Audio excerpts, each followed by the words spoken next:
Dr. MICHIO Kaku is an internationally recognized authority in theoretical physics and also the environment. He holds a professorship in theoretical physics at the City College and the Graduate Center of the City University of New York. His goal has been to help complete Einstein's dream of a theory of just about everything, a single equation, perhaps no more than an inch long, which will unify all the fundamental forces in the universe. He has lectured around the world, and his PhD-level textbooks are required reading at many of the top physics laboratories. He has written 9 books.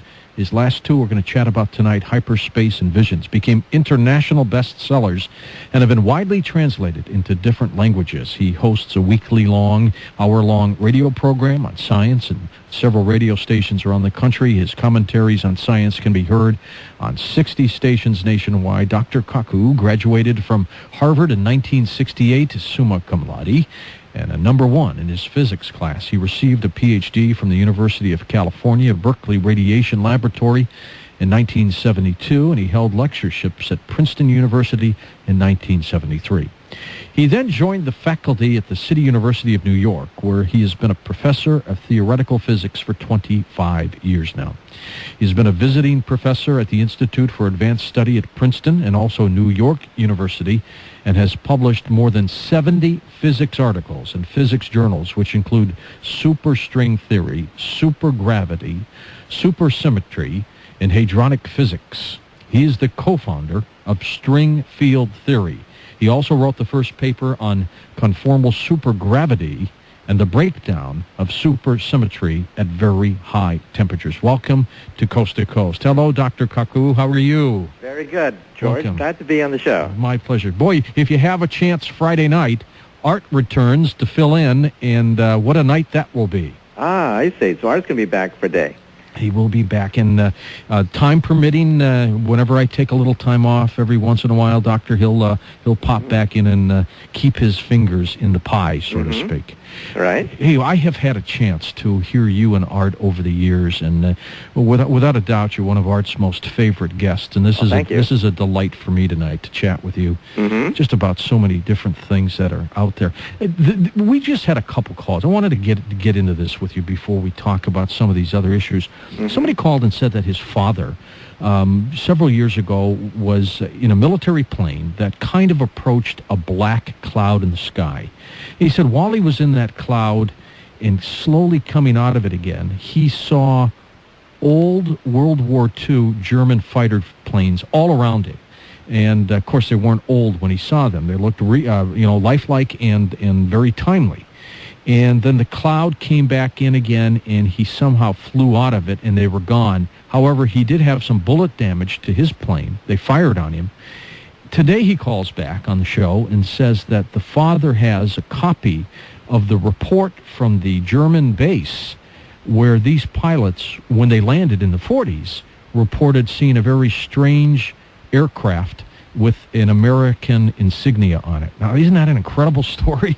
Well, it's a strange story. Steven Spielberg would probably make hay out of it, right? He probably would. Is that kind of time travel possible? Well, in principle, it may be possible to bend time into a pretzel. This is something that we physicists are very actively looking at right now. We physicists are split on the question. You know, some of us think that it is possible, some of us think that it isn't possible. But the bottleneck is energy. You would have to have enormous quantities of energy, something called the Planck energy. And the Planck energy is a fantastic energy at which space and time become unstable. In fact, little bubbles will form if you could reach the Planck energy. And these bubbles could be wormholes or gateways, perhaps, to other universes or different spaces and times. Stephen Hawking, for example, calls it quantum foam, the fact that at very tiny distances and at fantastic energies, space and time become foamy. Little bubbles form out of nothing, like boiling water. Little baby universes, as Stephen Hawking calls them, okay? Yeah. However, I should point out that, again, we're talking about fantastic energies that are beyond our civilization. So it would take what we physicists call a type 3 civilization before you could play with these things. And for a type 3 civilization, by definition, you would have energies exceeding that of the Planck energy, in which case something like this, in principle, could be a plaything. But for us, it's really a stretch. Would we ever get to the point where we can create or build some kind of machinery that could help generate this? Well, don't expect that anyone in their backyard is going to invent anything like this anytime soon. However, like I say, sooner or later, our civilization may attain Type 2, Type 3 status. And at that point, we are talking about stellar and galactic energies that may be harnessed in somebody's super backyard. And at that point, we are talking about being able to destabilize space and time. It's not for us. However, in outer space, it's conceivable that civilizations have already done this. We are talking about a civilization maybe 100,000 years, 1 million years ahead of ours. But in outer space, that could be simply the twinkling of an eye. What is 1 million years when we talk about the billions of years that the universe has been around? It's nothing but a mere dot on the end of a sentence, probably. That's right. And there are so many stars out there, and there's so many galaxies out there, and the universe is a hell of a lot bigger than anyone ever expected, especially if you believe in what is called the inflationary universe. And so it is definitely conceivable that there are old civilizations out there, civilizations much older than ours, that exists in different parts of our own galaxy, for example. You don't think these civilizations all get to a point where they wipe out each other or they use up all their natural resources, that there comes a finite point to civilization, no matter where it might be? Or do you think they get to a point where they learn how to evolve and grow beyond that? Well, as long as there is energy, there is hope. And when we look in the heavens, we see planets, stars, and galaxies as sources of energy. And therefore, there are Type 1, Type 2, and Type 3 civilizations. So as long as there's a spark of energy, there is the hope that civilizations can harness and tame this energy. And when you talk about the rapacious and very volatile passions that are aroused in the history of humanity with wars and destructions and things like that, realize that these civilizations are old. They've had thousands of years in which to work out fundamentalist, racial, nationalistic passions. And we are quite young on this scale. We're Type 0. We hardly rate on this cosmic scale. We're not even a blip on the old equipment, are we? That's right. And that's why we are still riddled with all the savagery of the swamp. Because we just came out of the swamp in a twinkling of an eye.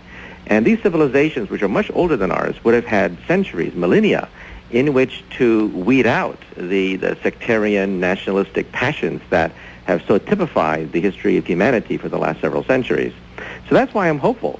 I'm hopeful that these old civilizations have already mastered their own demons, and that they are able to progress to stellar and even galactic sources of energy, and maybe even at some point to attain what we call Type 4 status, which is near godlike powers, powers even beyond galactic. You don't get much higher than that, do you? That's right. If we were looking at a graph in terms of where our civilization is in terms of brain power and things that we've learned over the last couple thousand years, where would we be on the graph right now, and how high up do you think it can get in maybe the next 100 years? Well, realize that sitting on your shoulder is the most complex object created by Mother Nature to within 4 light years of the planet Earth, out to the nearest star. You have to go to Alpha Centauri, perhaps, to find an object more complex than the human brain. So that's how complex we are. Our own brain is the most complex object that nature has created out to the nearest star. However, once we start to go beyond the nearest star, then we begin to realize that there could be intelligences far more advanced than anything we have created. So we're just babies. We hardly even rate on the scale of energy production in terms of what is possible out there. And so I think that, assuming that we don't blow ourselves up, we will witness our transition within 100, 200 years to a Type 1 civilization, a planetary civilization.